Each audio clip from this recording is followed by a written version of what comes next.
En forma complementaria a lo que estuvimos hablando anteriormente en relación a la deuda pública, parece importante, aunque sea en forma bastante resumida y como ya dije complementaria, eh, hacer algún tipo de presentación con respecto a la fuga de capitales, cuestión que es sumamente importante y ha generado históricamente muchos inconvenientes este, a la economía de nuestro país.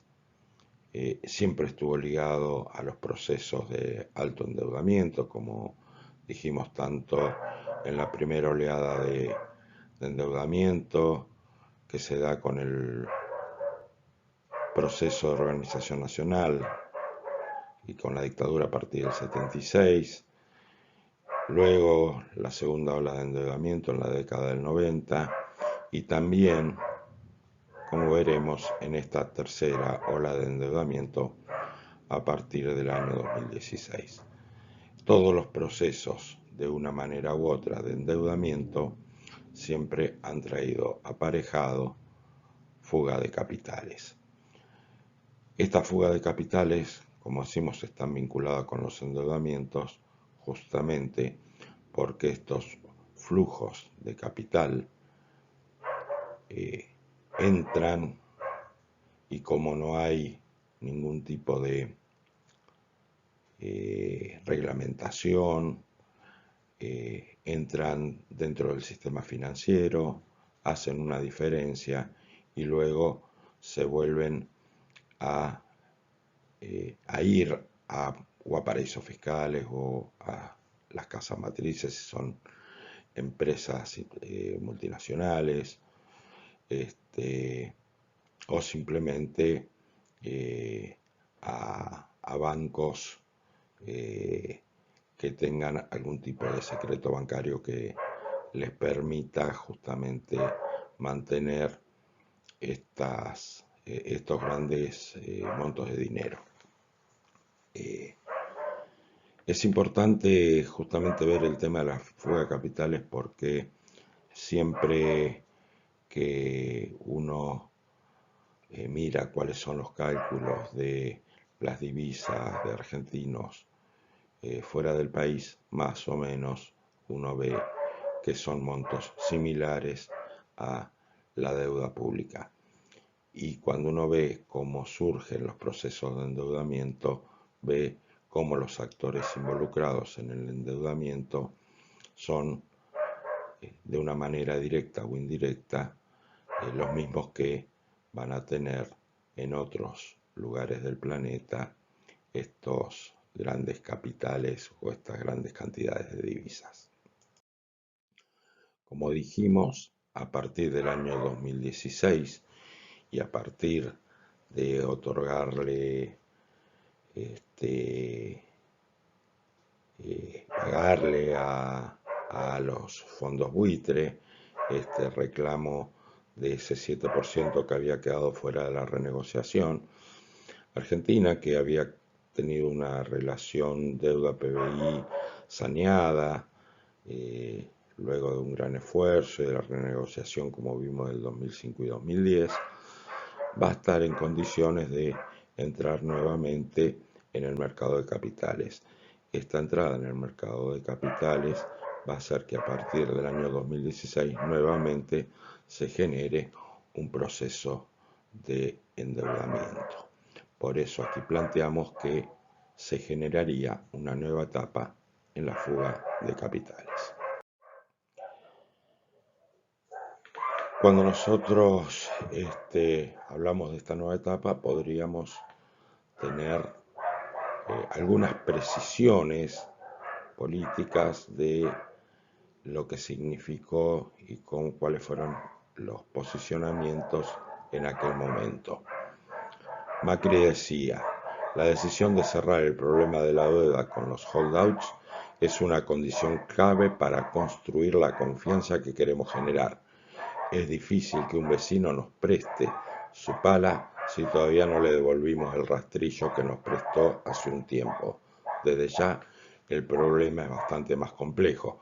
Como vemos, el pago a los holdouts era condición para nuevamente endeudarnos. Cerrar el conflicto con los fondos buitre, unos 16,5 mil millones,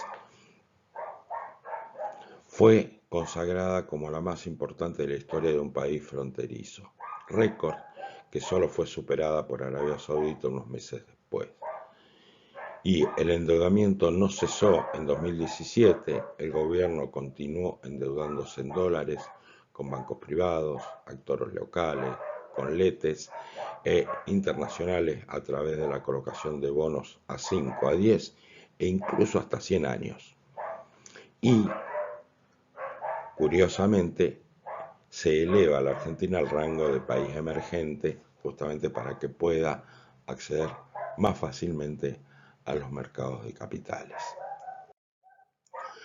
Cuando vemos entonces la formación de activos externos, vemos que va a haber un crecimiento desde el 2004 hasta el 2011, aunque del 2008 en adelante la relación entre esta formación de activos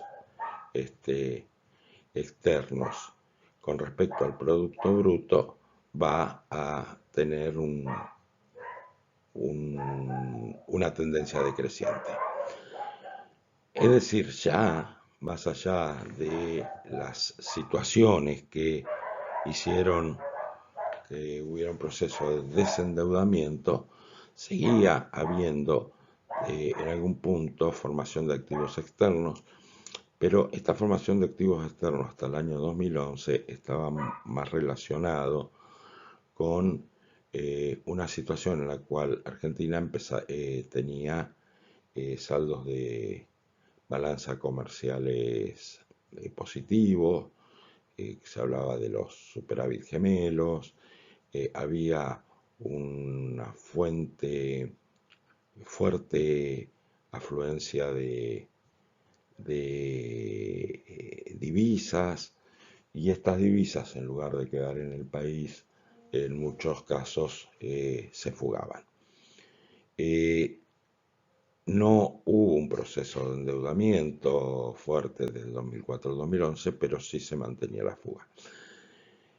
A partir del año 2011, justamente la preocupación porque se mantenía muy alta la fuga de capitales, hizo que se pusieran controles cambiarios y que quienes compraran dólares lo pudieran justificarse, en algunos casos incluso se ponía un límite, y eso hizo que a partir de esta imposición en el control en los controles cambiarios cayera estrepitosamente tanto la fuga de capitales como la relación entre la fuga y el Producto Bruto.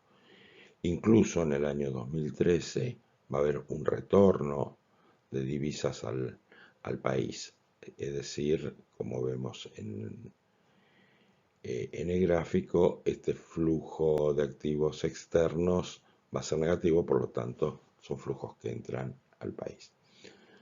Pero a partir del endeudamiento, el nuevo endeudamiento en el año 2016 nuevamente comienza a crecer y va a crecer mucho más en el 2017, en el 2018 y mucho más aún en el 2019, profundizándose totalmente a partir de agosto del 2019. ¿Qué son los centros financieros offshore?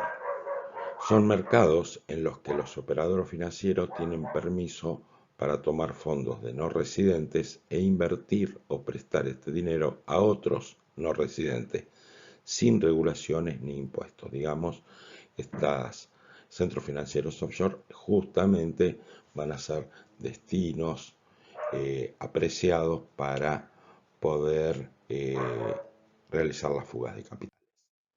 ¿Dónde están? Bueno, en este mapa podemos ver cómo se concentra en la zona del Caribe. Hay algunos lugares en Europa, como puede ser Andorra, Grecia, Suiza, en los Emiratos Árabes, Hong Kong y algunas islas de la Polinesia también. Digamos, allí encontramos estos lugares donde se generan estas offshore y paraísos fiscales. Grecia, Italia y Portugal han sido puestos de rodillas, consecuencia de décadas de evasión fiscal y saqueo del Estado por el secreto offshore. Es decir, no es un problema solo de Argentina, sino vemos que en otros países también se ha generado el mismo inconveniente. Es una industria enorme que incluye a los bancos más grandes del mundo, abogados, firmas de contadores y especialistas que diseñan y comercializan estructuras secretas offshore para sus clientes. El mundo secreto offshore corrompe y distorsiona los mercados y las inversiones, alejándolos de toda idea de eficiencia. Desde los 80, en que despegó la globalización financiera, las jurisdicciones compiten entre sí. El mundo secreto offshore corrompe y distorsiona los mercados y las inversiones, alejándose de toda idea de eficiencia. Es un invernadero criminógeno de fraude, estafa fiscal, evasión de regulaciones, malversación de fondos, abuso de información, cohecho, lavado de dinero. Provee a quienes tienen información privilegiada de múltiples vías para extraer riqueza a expensa de la sociedad, creando impunidad política y minando los principios que sostuvieron el crecimiento del Estado-nación moderno. ¿Cómo se va generando esta riqueza offshore de los argentinos? Es la cuarta en Latinoamérica y octava en los países del sur. Digamos que nosotros vamos a tener balanza de pagos y eso da un saldo de cuenta corriente. Ese saldo de cuenta corriente se va a compensar con la cuenta capital, que es la diferencia entre los ingresos y los egresos de capital, y es lo que va a dar el saldo en la cuenta corriente. Estas reservas son las que se van a ir menguando en la medida que haya egresos de capital. Es importante acá aclarar que estos ingresos de capital, que son vía endeudamiento dentro de la cuenta capital, normalmente, como dijimos en los procesos de endeudamiento, no entran a la economía real, sino entran para hacer negocios financieros, se multiplican y luego van a salir no solamente con el principal, sino también con lo producido de intereses a través de estos negocios financieros. Cuando vemos la fuga de capitales en millones de dólares, vemos cómo ya para el año 2018 se había disparado a los 27 millones de dólares y esto se va a multiplicar por 2 para el año siguiente, que es aproximadamente la fuga, va a equivaler a la totalidad del acuerdo o préstamo que se tomó del Fondo Monetario Internacional en los últimos años.